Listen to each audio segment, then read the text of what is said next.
Good morning and welcome to Coffee Walk. Last week, Mr. Thomas Weeks gave me a call. I took his phone call. Yes, the same one from Misfits Garage. We have actually bought a lot of cars from him in the past, or I bought a lot of cars from him in the past. He said he had a very interesting one. I'd heard about it in the past, and there was some folklore about it. Everybody knows I buy a lot of Austin-Healeys. There's been an Austin-Healey around Dallas forever. The story goes that Mr. CARROLL Shelby, yes, CARROLL Shelby himself, built 3 V8 Healeys. Thomas says he's got one of them. He's going to bring it up, show it to me, try to sell it to me. Now, the reason I'm doing this lead in here is because this is Coffee Walk tomorrow. I need you to grab your cup of joe and listen carefully. We focused real close on the serial number of the car so you can see what it is. We'd love to prove the provenance of this car, that it was actually one of the V8 Healeys that Mr. CARROLL Shelby himself built. That would also, if we had the provenance of this car, make me more likely to restore it. It'd be neat to get it back out there. So grab your cup of joe, let's go and listen to this whole conversation. Hello. Are you close?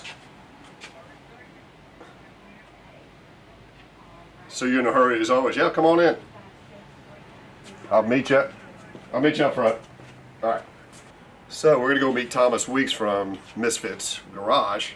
He's bringing in a Austin-Healey, and he's always in a hurry. So over the past 35 years, I stopped counting at 500 big Healeys. We're probably approaching 600 by now. And here comes another one. This is actually the second Healey that we bought this week. The other was 104, which I haven't showed you yet. But as my ads always say,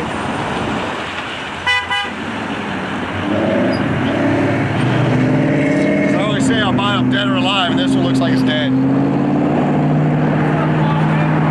are you?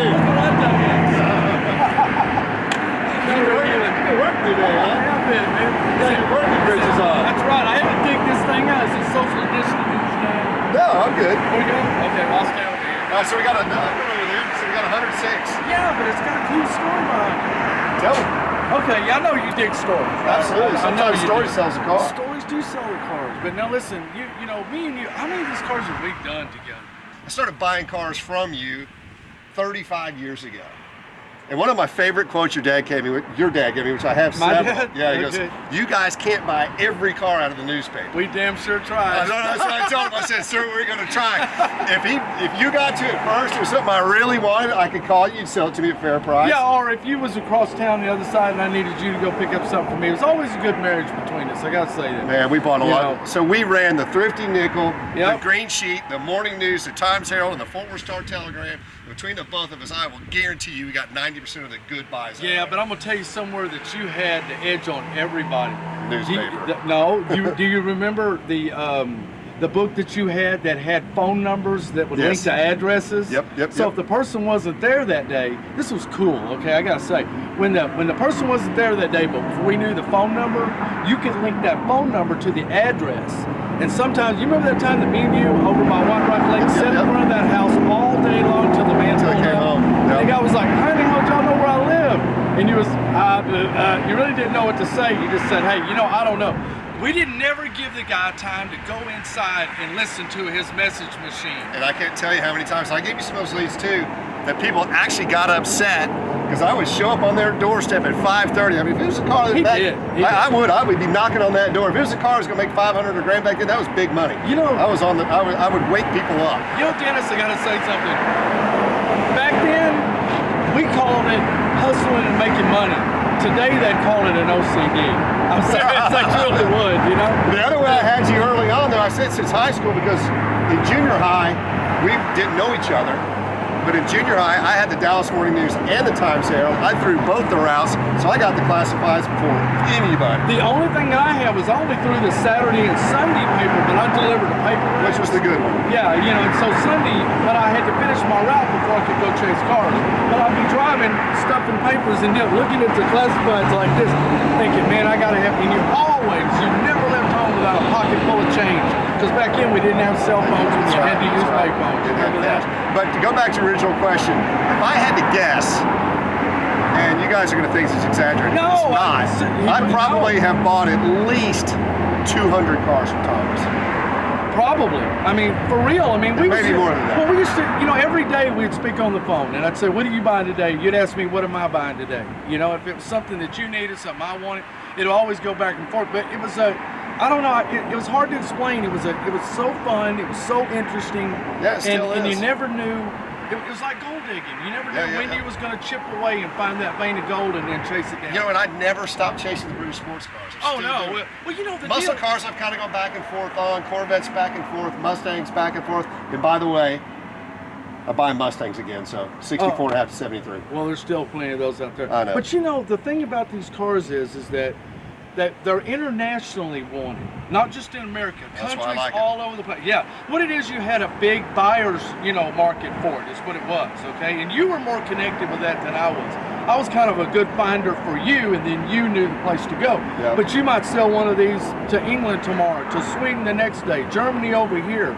I mean, what's the furthest away that you ever sold a car, no matter what it was? Everywhere. No, the furthest away from Wiley, Texas. Vanuatu.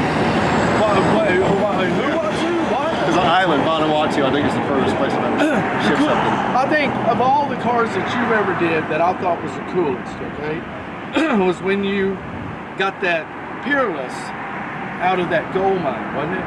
Isn't that how it went down? Yes, it's up in Oregon. Yeah, you found out about it. It was like a young gold mine millionaire or something that, and it didn't get stored there or something, and you dug it out of there. Yep, at one time I had 3 Peerlesses, the only guy in the world that did. Yeah. But anyways, we can talk about that for hours and hours. I want to hear the story on the Healey. Yeah, I mean, you know what? For another show, another day, let's get a little deeper on some of the cool stuff. Let me show you this one. All right, let's see what we got. Oh, in 1981, I found this car because there was a good Healey that I think actually you sold, okay? I sold it to you and you sold it to somebody, but this car was sitting beside it. And the story behind this car was, okay, this is really neat. I really mean this when I'm telling you the story. The man lived out in Kingston, Texas, right by Carroll Shelby's ranch out there, okay? Mm-hmm. And Carroll Shelby, he really didn't care about being a race car driver. He enjoyed it and all that, but you know, he had bad heart trouble and he really couldn't. So that's why he ended up with different guys to drive his cars. Right. But remember when he was driving for Donald Healey, he was driving for Donald Healey. He was a race car driver for Healey. And before that, he was running a TD or a TC. Yeah, well, he started with a TD, actually, yeah. But anyway, the thing about it was, okay, is that he wanted, he kind of pioneered the small sports car with a big engine in it. That's what he did. Sure. So what he did was he took a Healey and he put 3 Healeys and he put V8s in every one of them, adapted it to the transmission and all that stuff.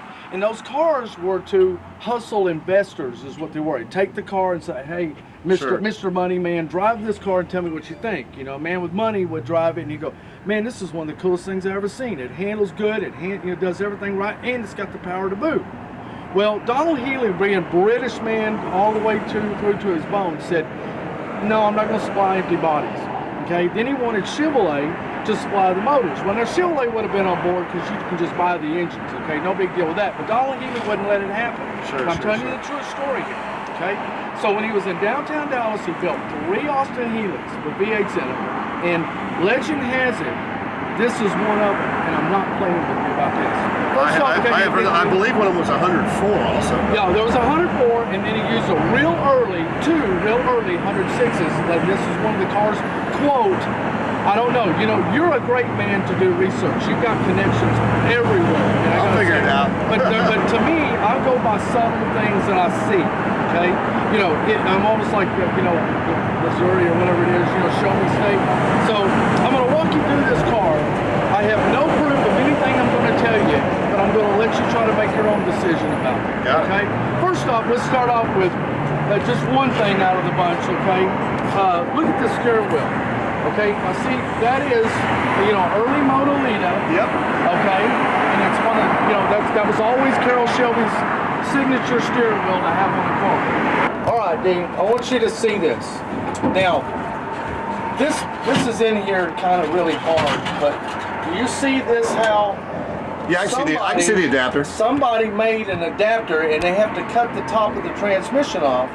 Okay, to apply this adapter. Now, this is your standard GM pattern, like for your Muncie's, your 3-speeds, you know, they use that same pattern for everything, right? Right. So they adapted this transmission. Why would anybody adapt a Healey transmission with a Laycock D-Normandy overdrive to add it to this? This is crazy. Normally we just trash all this and put a Muncie 4-speed in here. But as you can see, okay, it has been adapted all the way, so. Okay. Yeah, but you weren't going to do that back then because you're talking, this car's a 57. I know. We didn't just have 4-speeds laying around. Then, to top it off, this car has a Chevrolet 265, which, why would you use, you know, that it's done in 57. Yeah, I'm going to show it to you. It looks like hell, but it's still in it. So is this, something a lot of people don't know is the chassis in these cars are incredibly strong. That's dual X members, they're boxed, and they've got high point rear ends in them, which are crazy strong. Right, see, that's part of the story. Crazy strong rear end in these cars. See, the story is that Carroll Shelby wanted to use this chassis because it was better than the AC car that he bought. It is a better chassis, I agree. As a matter of fact, what happened is he really ended up building a complete chassis under his AC cars because that old AC Ace wasn't handling it anyway.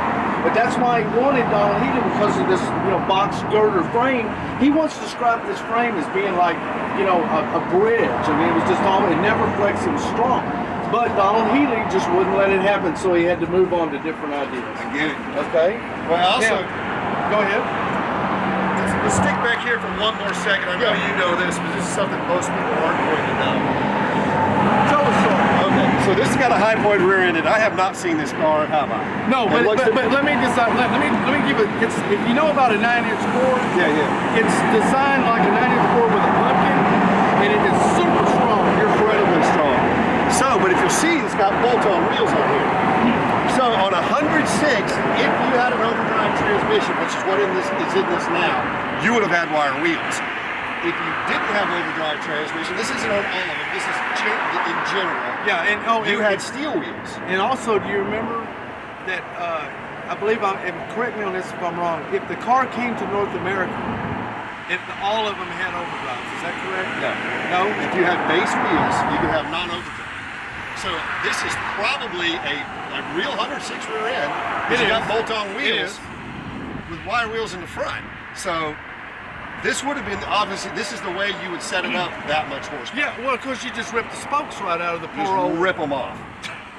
But I mean, if you see an early 106 that's got steel wheels on, a lot of people think that's undesirable. To me, that's super desirable. I think less is more in that form. Almost any of you are going to race them. Back in the day, if you're going to race them, there was too much flex in these wire wheels. Exactly. But anyways, I want to see the motor. But this rear end, and you know, because you're king of building horsepower, can handle damn near anything. It's strong as all hell. And the thing about it is, these cars were so light anyway that even if you did put a lot of horsepower to it, you couldn't keep it to the ground anyway. Right. You know what I mean? So what a killer car to. Hey, you can't call it a Cobra killer because these were built before the Cobras. Yeah, exactly. but that's what I'm trying to get. If this car could possibly be one of them. That would be so cool. And I hope it is for you. First off, I want to show you something that's really interesting. Look at this old Coke can up inside the center fender. Incredible. So there's a flat top can in there keeping the fender out. And one of the things that kept the weight down on this car, which Thomas and I have liked Healey's forever, so obviously I'm excited every time I see something. Even though I've had like 600 of them. The center shrouds are all solid aluminum. That's all aluminum. This is all aluminum. That's pretty tricky for a road going car. Well, you know, if you strip this car down, you've seen it completely stripped down. You wouldn't go, you know, we restored one of your drives. Yeah, well, that car we should have left alone. There wasn't much left in that car.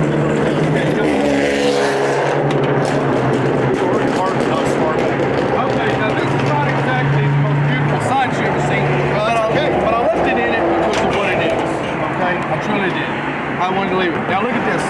All right, now I got to be honest with you. These right here were in the trunk, and I just set them on it. Okay. If you'll look down here, this engine is coded 1955F. You see that? And that means it's a 55 265. It's a 283. It didn't come out to the 57. Look at this with that. Look at this adapter for the generator. Okay, it just bolts up, you know, when you get it where you want it. One single pulley, and just get on with the program. I mean, I know it looks like death in here, but I left it. Oh, and they used the Healey radiator. It was a simple and original exhaust. The Healey radiators were great. The original tags here, which is nice, BN4. Back in the day, you and I would kind of go back and forth on who knew the most about Heelys. Remember, there was a long. I did. Okay. Just end that subject right now. Okay. So you don't want to have the challenge between a long bridge car and an No, Abington sir. car? I just believe you. Okay, I'll take your word. Well, we'll see who gets that first. Or, whoever's watched this that knows the difference between a long bridge car and an Abington car. I think you had a little bit more college than I did, so I'm just going to go with you on this one. Okay. This is cool. If we can prove that Carroll Shelby was involved in this car needs to go back to the way it was. I have driven some of these, and man, they are so much fun. Hey, when I dug it out of the barn, I'm going to tell you something. When I dug it out of the barn, okay, I'm going to tell you right now, it sat there for years.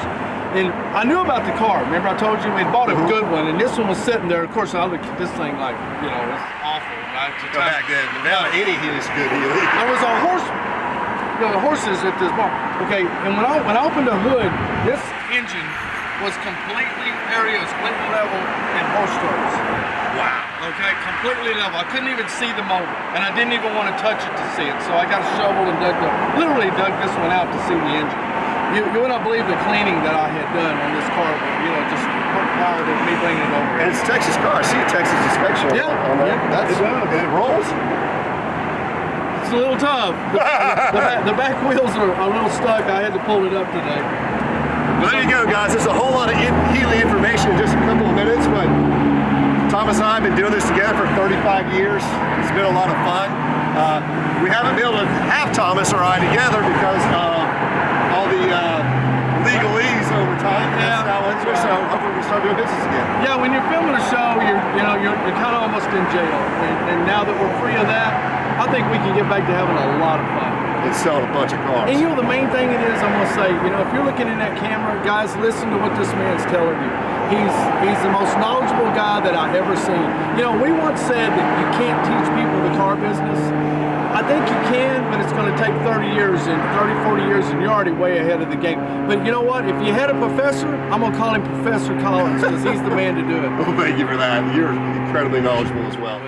I'll take my hat off to you. The muscle cars, I know them well, but not as good as you do. Well, you know what? We all have our fortes. So when we all come together, hey, you know what I always said is, you get a lot, get all horses pulling the same direction, you get a lot of field plowing. And when I commit to a deal, I pay it, don't I? Oh, yeah. No, I don't beat you up when you show up. I've been chewed out a few times for bringing something up but here. I still pay. But you always... That's the agreed amount. He does, and he always pays. Well, listen, I hope it works out for you. I truly do. I hope it's something special. Hey, but you never know. There may be somebody in Dallas that I can get a phone call and said, hey, I remember that car. Shelby did do this. I got to say, you probably are more... You can find out more about this than probably the FBI can. You're the man. All right. And Thomas will tell you, because I have run the Wanted Dead or Alive ad in 40 news now for 36 years. It's still in there. I will buy these in any condition. Any condition at all. Hey, just take this one for instance. He said dead or alive. This one's completely dead. It is. So look at here. He just paid for one and it's going to be awesome. Guys, thanks for watching. Please like, tag, share, and follow. And on to the next one. Take care.